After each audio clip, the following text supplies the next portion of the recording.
Assalamualaikum warahmatullahi wabarakatuh. Perkenalkan, nama saya Aryani dari Program Studi Pendidikan Bahasa dan Sastra Indonesia. Akan membacakan cerpen yang berjudul Ia Ingin Mati di Bulan Ramadan ini, karya Agus Nur. Betapa menyenangkan bila ia mati di bulan Ramadan ini. Ia tak ingin kecewa lagi. Ramadan berlalu tapi ia masih saja hidup. Rasanya seperti seorang anak yang kecewa karena ditolak permintaannya saat Lebaran. Ramadan kali ini ia berharap maut benar-benar akan datang saat ia berbaring di ranjang, hingga ia bisa mati tenang. Alangkah menenteramkan membayangkan kematian yang nyaman seperti itu. Tak ada darah membuncah dari kepala pecah atau orang kesakitan leher digorok. Ia memejam, mengusir bayangan buruk itu.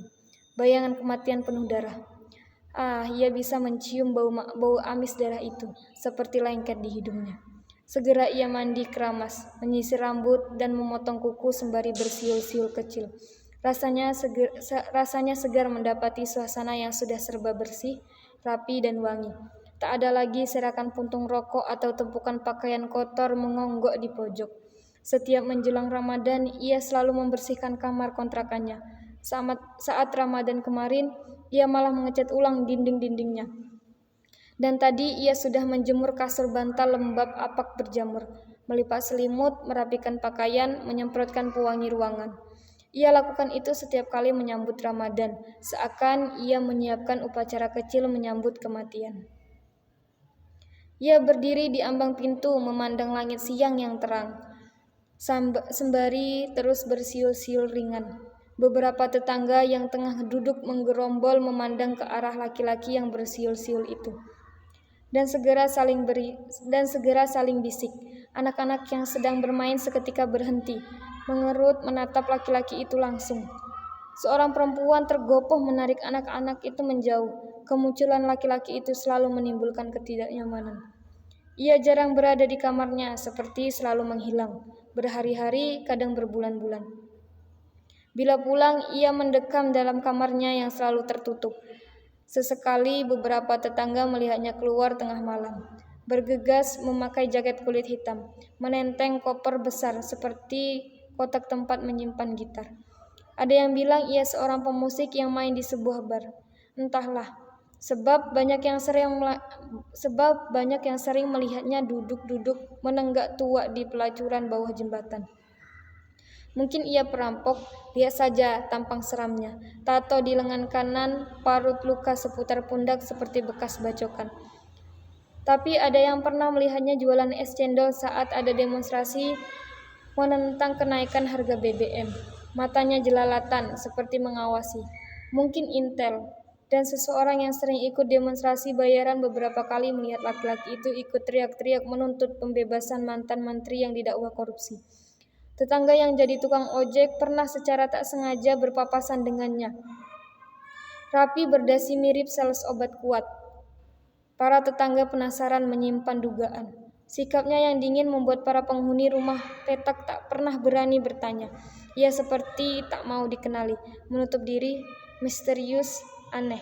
Seperti kebiasaannya itu, berdiri membisu, memandang entah apa. Rutin yang ganjil. Menjelang Ramadan ia muncul. Beres-beres kamar. Pintu jendela yang biasanya tertutup dibuka lebar. Sepanjang malam mondar-mandir dalam kamar. Mungkin sedang menyiapkan makanan buat sahur. Tapi mereka tak yakin kalau laki-laki itu puasa. Sering ia terlihat merokok siang hari.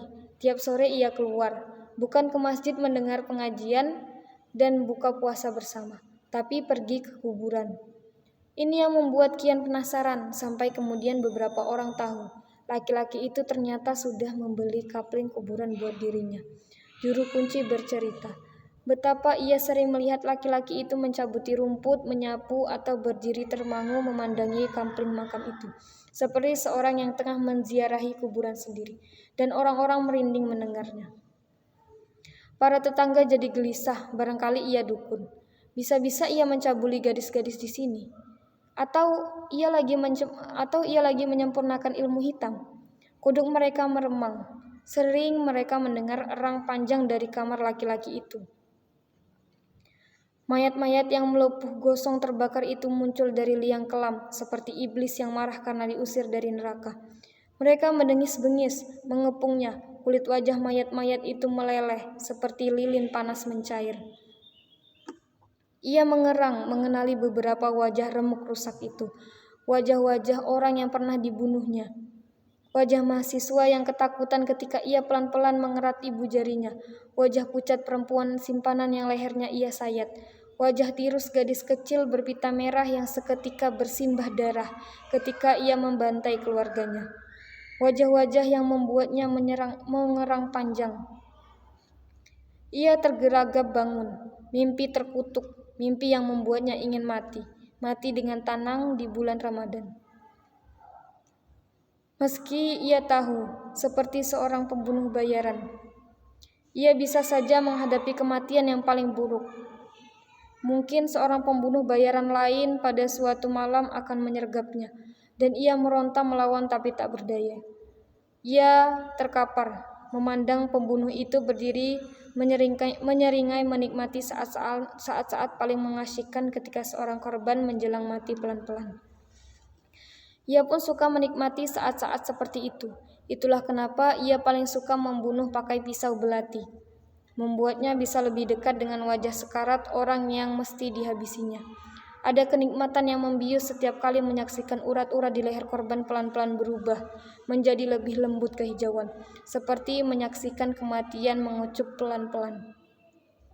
Sejak kecil ia suka menikmati saat-saat merasakan aroma maut seperti itu. Ia selalu ingin berada sangat dekat. Setiap kali kakeknya menyembelih ayam, ia tak suka bila ibunya bercerita putri-putri jelita dan para pangeran yang hanya sibuk berpesta. Ia lebih menyukai dongeng makhluk-makhluk seram penghuni hutan, kisah para raksasa menyantap manusia. Ia senang membayangkan memenggal kepala para raksasa itu. Untuk umur 7 tahun, diam-diam ia membunuh kucing pamannya. Saat SMP ia berkali-kali berkelahi, membuat lawan-lawannya bonyok nyaris mati. Ia terkenal sebagai bocah tangguh jago kelahi. "Kamu pantas jadi tentara," kata teman-temannya. Dan ia membusung bangga. Memang ia suka membayangkan diri jadi tentara. Di kampungnya orang yang jadi tentara sangat ditakuti. Ia pernah melihat seorang tentara mengejar tukang parkir saat ada keramaian pasar malam di alun-alun kecamatan. Orang-orang mengerubung, tak ada yang berani menghentikan. Alangkah hebatnya jadi tentara, bisa memukuli orang sepuasnya. Ia pun mendaftar jadi tentara, dikirim ke medan perang. Ia paling senang ketika harus menyiksa para pemberontak. Ia melaksanakan penyiksaan dengan tenang, tertib, dan disiplin. Dan itu disukai komandannya. "Kamu punya bakat bagus, percuma kalau cuma jadi tentara, paling mentok jadi sersan," kata komandannya. Lalu sepulang perang ia diberi pekerjaan yang tak terlalu sulit, cuma menghabisi istri seorang pejabat, karena pejabat itu pingin kawin lagi. Lalu beberapa order ringan lainnya, membunuh seorang pengusaha, menghabisi seorang wartawan, seorang hakim. Ia menikmati bayaran yang lumayan. Benar kata komandannya, penghasilan pembunuh bayaran lebih baik ketimbang gaji sersan. Rezekinya lancar sebagai pembunuh bayaran. Ia sudah membeli rumah buat hari tua, tapi selama ini ia lebih memilih tinggal di sepetak kamar kontrakan. Tempat menyembunyikan diri, sumpek bau comberan. Membuatnya merasa aman. Lagi pula ia bisa mengatasi kecurigaan tetangga. Ia akan tinggal di rumahnya nanti bila sudah berhenti.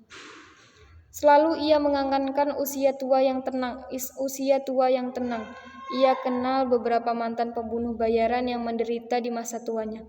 Beberapa mati dalam penjara, beberapa menderita sakit jiwa. Sampai satu peristiwa membuat segalanya jadi tak seperti yang ia angankan. Pesan itu singkat dan jelas. Bunuh Kiai Karnawi. Dan ia mulai mengawasi. Beberapa kali ia menguntit ketika Kiai itu memberi pengajian. Ia amati raut tua Kiai Karnawi. Kulitnya yang coklat resik rahang berkesan pipih, membuatnya makin terlihat tua, dengan jenggot panjang putih bersih. Sorot matanya yang tenang, bicaranya santun. Ia heran, kenapa orang seperti itu dianggap membahayakan negara dan mesti dilenyapkan. Dianggap memimpin para militan. Tapi itu bukan urusannya, tugasnya hanya membunuh. Tanpa jejak, biar nanti bisa direkayasa Kiai Karnawi mati kecelakaan. Ia menunggu Kiai Karnawi selesai memberi pengajian. Ia tak terlalu menyimak. Sepotong-potong ia mendengar Kiai itu bicara soal kemuliaan bulan Ramadan. Beruntunglah orang yang mati di bulan Ramadan. Mati di bulan Ramadan ialah mati yang mulia. Dan ia tersenyum, mencibir getir. Apakah seorang pembunuh bayaran juga akan mendapatkan kemuliaan bila mati di bulan Ramadan? Semua sudah sesuai rencana. Ia berhasil menyamar sebagai sopir Colt omprengan yang akan membawa pulang Kiai Karnawi. Ia merasa segalanya akan berjalan lebih mudah ketika Kiai Karnawi menolak 3 orang panitia pengajian yang hendak ikut mengantar Kiai Karnawi pulang. Itu lebih menggampangkan rencananya, menyekap Kiai itu di tengah jalan, lalu mendorong mobil ke jurang. Semua berjalan sebagaimana sudah ia perhitungkan.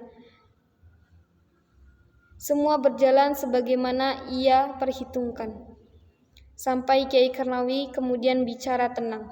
Aku tahu kamu mau membunuhku. Aku ingin mempermudah pekerjaanmu.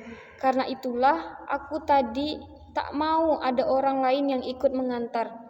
Biar tak banyak korban, kamu cukup membunuhku, tak perlu repot-repot membunuh yang lain. Ia tak tahu kenapa mobil perlahan berhenti. Ia tak mengeremnya. Mari kita turun, ajak Kiai Karnawi. Kamu bisa membunuhku di sini, tak usah membuangku ke jurang dengan mobil itu.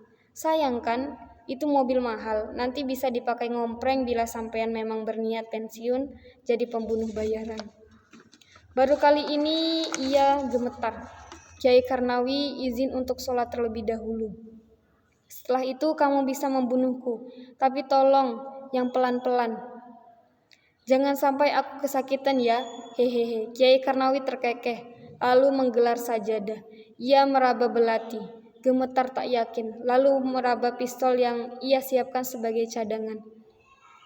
Ia bisa menembaknya, tapi sampai Kiai Karnawi selesai sholat, ia hanya berdiri gamang.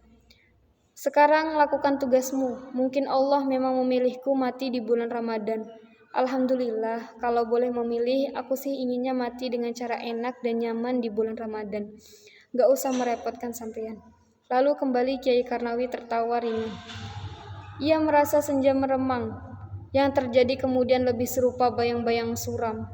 Terdengar letusan, senyap, kelebat bayang burung menyambar. Kemeresak daun jati jatuh, pelan, lengking gagak di kejauhan. Dengung jutaan serangga mengepung. Singup, seperti ada jutaan pasang mata yang mengawasinya dari balik rembang petang.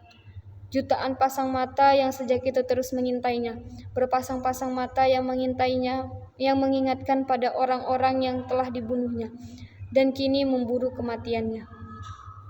Ia mulai diusik gelisah, ia jadi suka membayangkan kematiannya sendiri, membuatnya mulai menginginkan kematian yang tenang.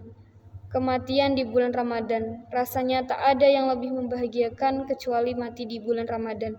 Ia pun kemudian selalu berharap diperkenankan mati di bulan Ramadan. Dan semoga saja ia benar-benar mati di bulan Ramadan ini. Amin. Yogyakarta 2005. Terima kasih. Wassalamualaikum warahmatullahi wabarakatuh.